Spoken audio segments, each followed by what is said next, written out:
the birth control? It depletes vitamin or B6. It depletes copper, which is important for basically everything. It can also cause copper toxicity if you take a copper IUD.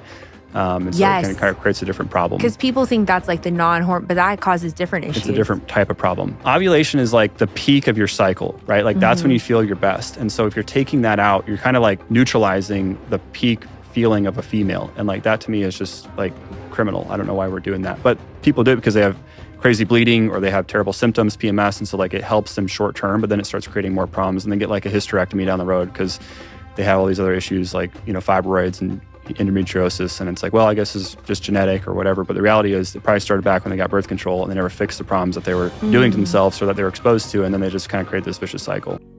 Gosh, I'm so glad this is being addressed and talked about. I think when it comes to women's health, there has been such neglect in this area. I mean, there are so many things that are not spoken about, not told to women when it comes to birth control, and it's caused a skyrocketing amount of infertility in young women. I mean, women in their 20s and 30s are struggling with fertility, which we've never seen before, especially at this alarming of a rate. There's so many things that we don't address when it comes to what we're doing to our bodies and the stuff we're injecting in our bodies and what it's disrupting in the body. And I think it's the same with, menopause and perimenopause. Things are starting to be talked about that have been so neglected when it comes to the care of women. And I'm just so glad it's being talked about because, the least amount we mess with things that are in their natural rhythm, the better.